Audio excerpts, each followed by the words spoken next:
Hello, everyone, and welcome to the PhD&T community. And thank you so much for clicking the link to be able to access this video today. I have something very exciting to be able to share with this video. You are officially on board with PhD&T's signature presentation, 5 reasons to use self-reflection to nail your intentions. So we're going to get right in just a minute, but I thought I would start by giving a brief introduction. I am Dr. Michaela Bethune, known in the PhD&T community as Michaela, and I am the founder and creator of PhD&T. By day, I am a social behavioral scientist, and my research has focused on working with adolescents and understanding how media and technology influences their socialization, behavior, and health. I also teach in 2 capacities. I have taught African American studies for the past 5 years, where my pedagogical approaches, my teaching approaches greatly inform the information that I am delivering today. I also teach in a maximum security institution. I teach incarcerated residents cognitive behavioral skills. And so kind of a Jackie of all trades here, but you can find me on Instagram and Twitter at Magaela, Magaela. So let's get right into the meat and potatoes, y'all. PhD&T is a personal brand and community platform that was created to share an elevated lifestyle philosophy. And this philosophy is composed of insights from our daily experiences, from revelations that we have, and from curated conversations and connections that we have within and across our community. So at this point, you can find PhD&T on our website, www.phdandt.com. We have an Instagram community, we have a Facebook page and group, and also a Twitter account that you can follow for all of the announcements and updates. But let's go get right into why we're here today. The objective of this very quick, maybe 20-minute presentation is for us to explore some of the reasons that self-reflection can be useful in helping us set our goals and our intentions. I have some of my favorite muses here on this presentation. And so in terms of our agenda today, we're going to talk about what's the deal with goals and intentions anyways. And then I'm going to quickly lay out the 5 reasons that I think self-reflection can help us nail our intentions. So I'm right in the middle of this reflection practice right now. This is an iterative practice that I engage in, and so I have found it extremely helpful. Lastly, I'm going to give you a sneak peek at a companion resource, that I've developed to go with this framework and these concepts that I'm presenting today. We're getting started, y'all. Word soup. All right, first and foremost, why even think about intentions in the first place? It might be helpful to have a little working definition. So a lot of the times when we see intentions in sort of common society, we see the word resolutions instead. We'll talk later about why thinking about resolutions is a bit problematic. But in general, a definition for intention, this first one we'll go with here, is an act or instance of determining mentally upon some action or result. There's a mental exercise that we're doing here. So what's the deal with intentions? What do we know?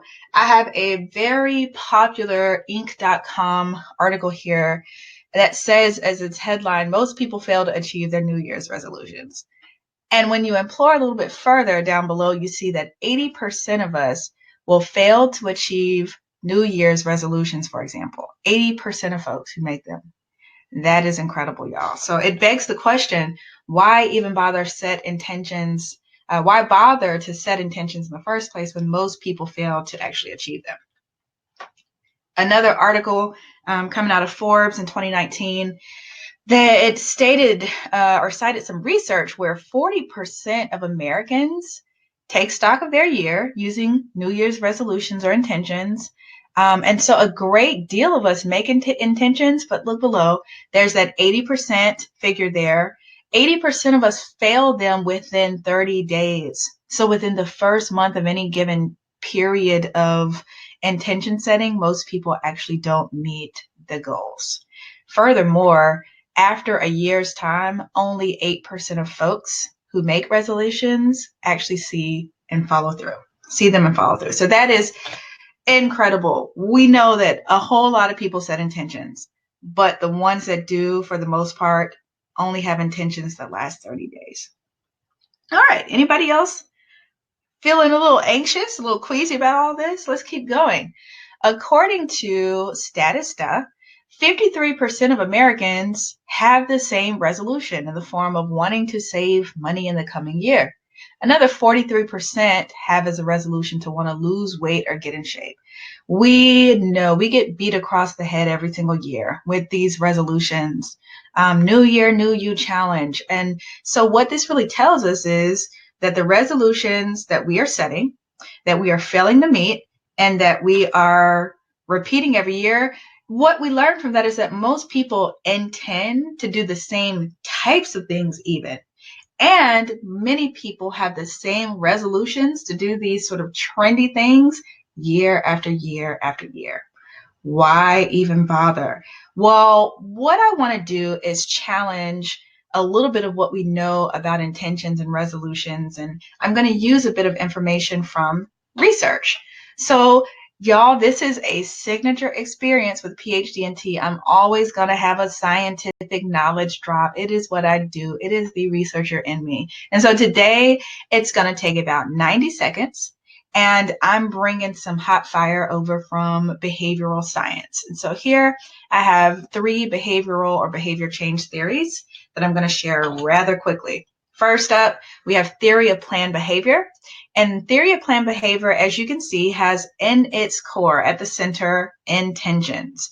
And so you have a little bit of cognitive stuff here upstream on the left, which informs our intentions, and our intentions directly are associated with our behaviors. Interesting, right? Let's see another version. We have the stages of change model here, which is a sort of cyclical model.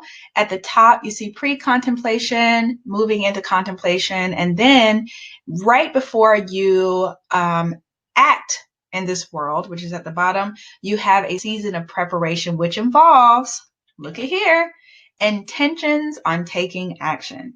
So again, we see intentions as one of the most essential intermediaries to consider in between our thinking about doing stuff and actually acting upon it. So very, very,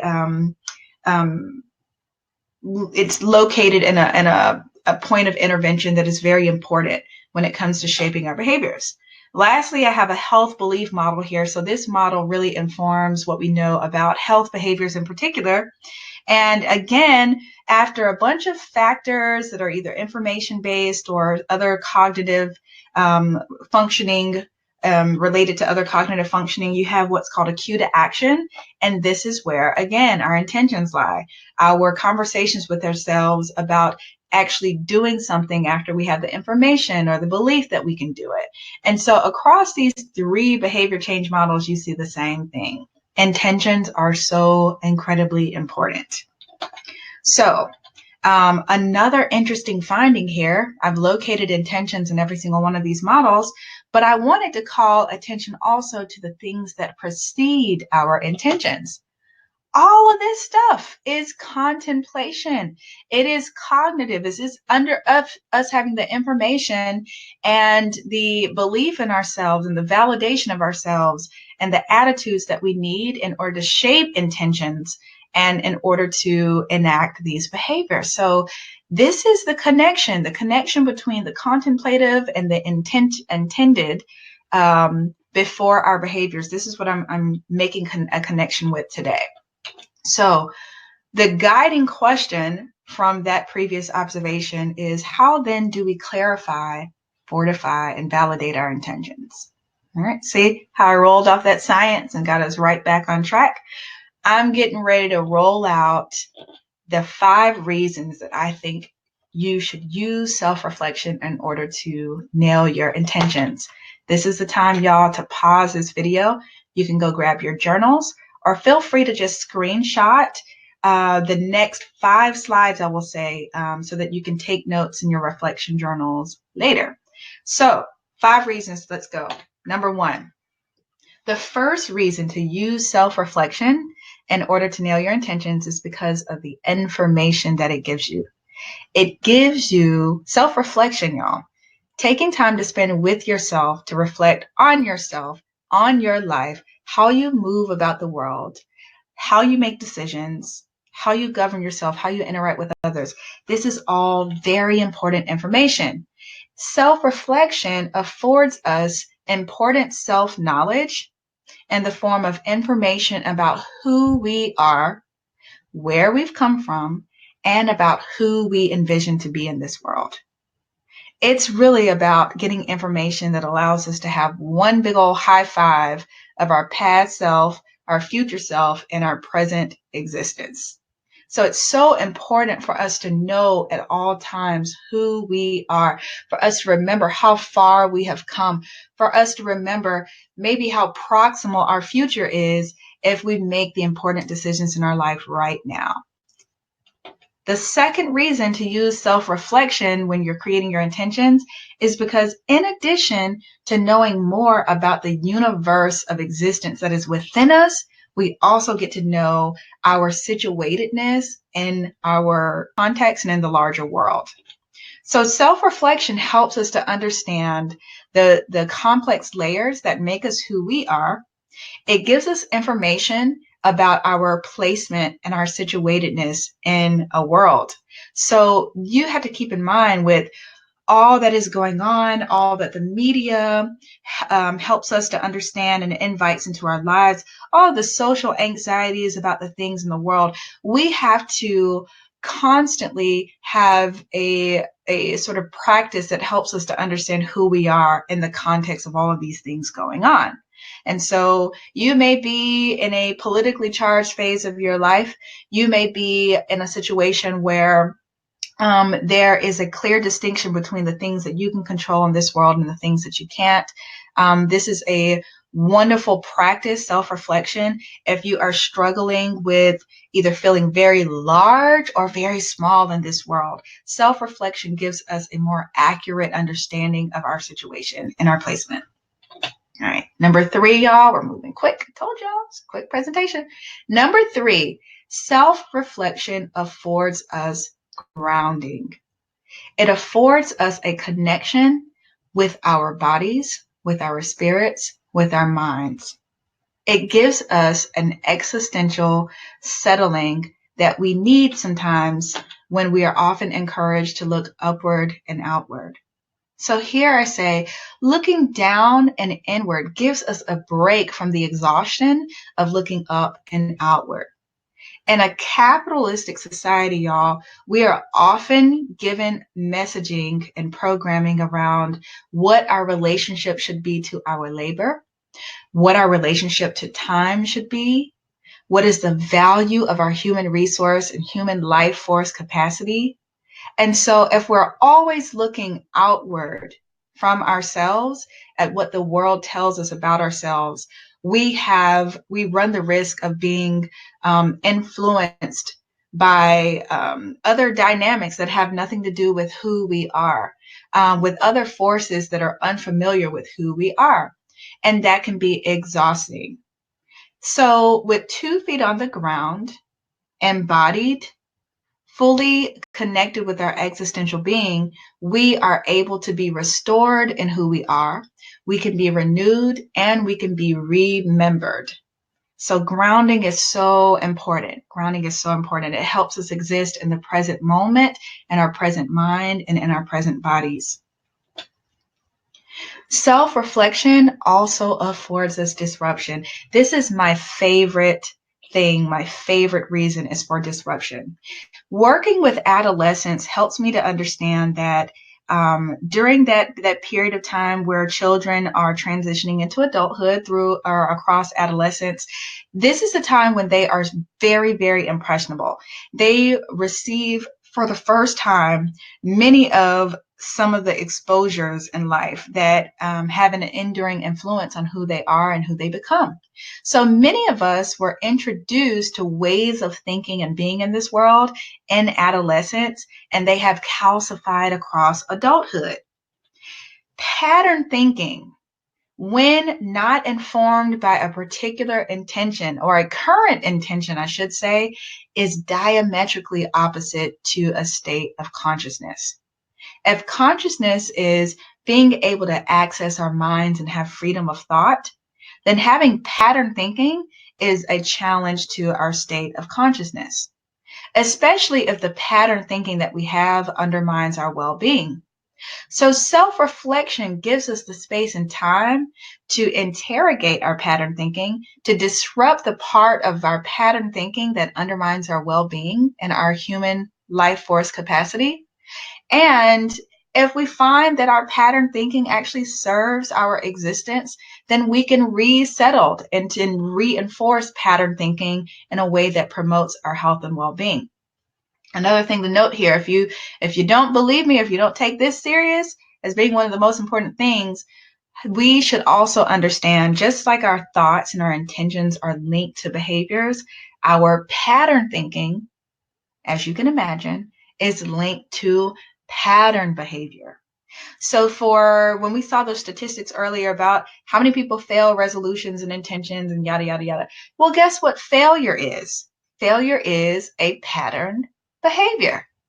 And so if you want to disrupt our relationship to this particular behavior or happening in our life, it's worth it to examine the thinking that's associated with those behaviors, y'all. Disruption is one of my favorite. Busted to smithereens. If it's good for you, you find yourself in the same spot that you started, except even more rooted and grounded in a health promoting behavior. Our last reason is for validation. Self-reflection helps ensure that our intentions have us at the center. So this is extremely important because we live in a social and digital media era where we may be posting and we affirm and validate each other with likes and with comments and with endorsements and shares and, all sorts of stuff, y'all, with emojis. And so external validation will have us completely off kilter if we're not careful. We run the risk of having trends and dynamics that are external to us determine our understanding of ourselves. And so through self-reflection practices, thinking again about who we are, creating for ourselves our own yardsticks of measurement and assessment, and so that we understand who we are according to our own definitions, validation, and in particular, internal and personal validation is so incredibly important. We need the space and time to understand, assess, and validate for ourselves who we are and who we want to be.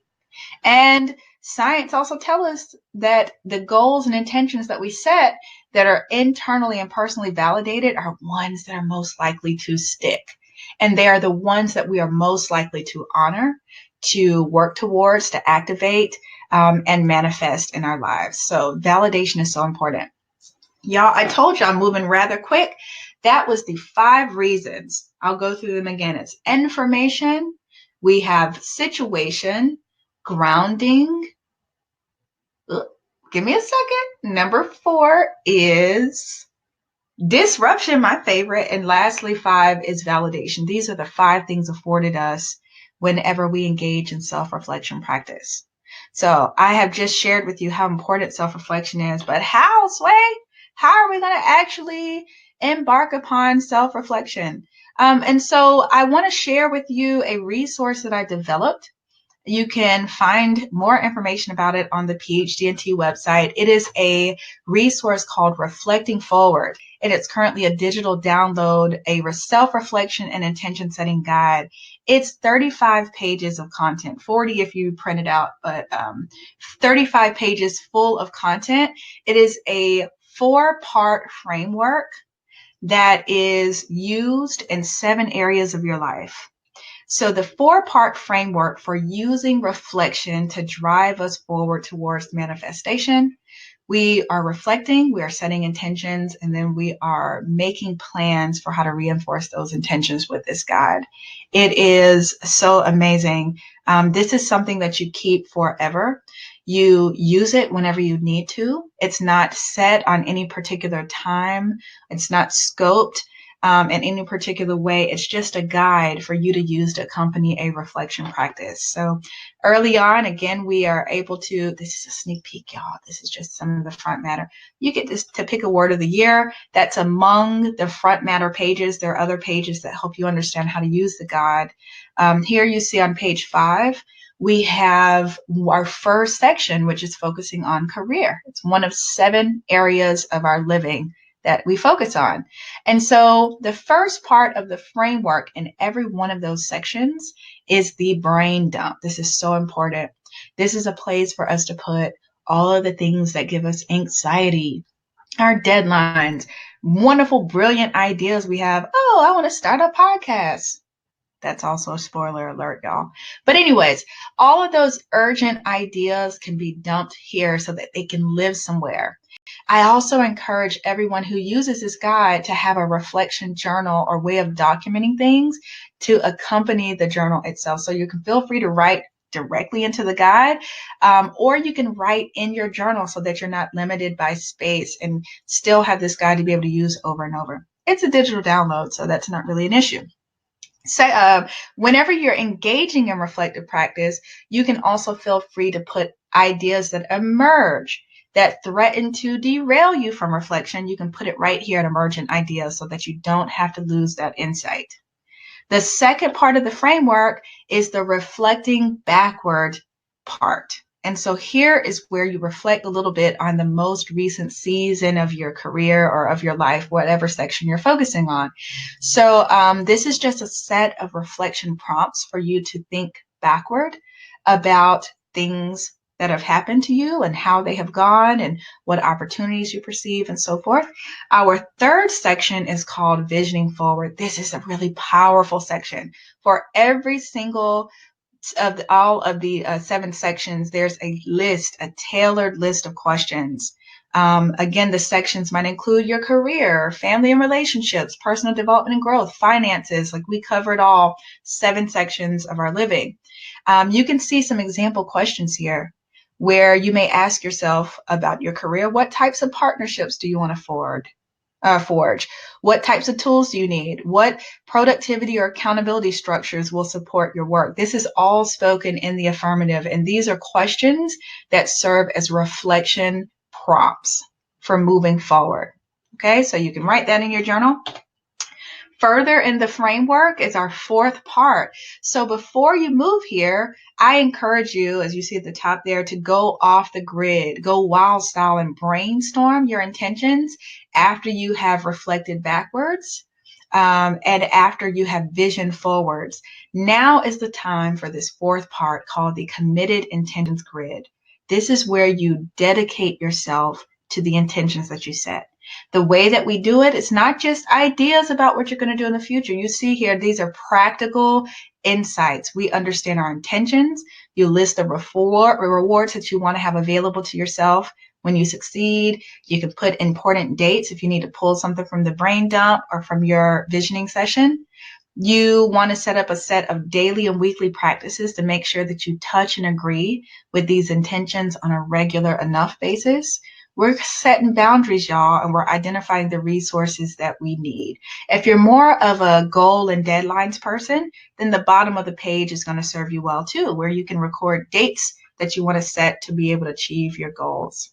So that's it. There's so many more. Again, there's 35 pages of content, a total of 39 pages if you print it out. It's such a beautiful guide, and it is there for you. So I want to return to this slide because this is a video, but you can feel free to follow up with feedback or with questions, again, by accessing any of these platforms that we have currently available. We will be growing as a community. We will be growing this platform to be even more robust to serve the needs of the community. So I'm really looking forward to seeing you in these streets. I just want to take this final moment to practice gratitude to each and every person who has, again, joined the community, who've clicked the link, who have shown up to be able to get this particular content and other resources that are offered. I'm so grateful for your belief in this brand and in this platform. And I'm so grateful in advance for the connection that I'm going to be able to make and for the connections and exchanges that we all get to have as a part of this community. I promised y'all this was going to be a 20-something minute presentation. You can kind of expect it to be hot like fire like this each and every time. But for now, I will see y'all in these streets and on these internets. Thank you so much. Take care.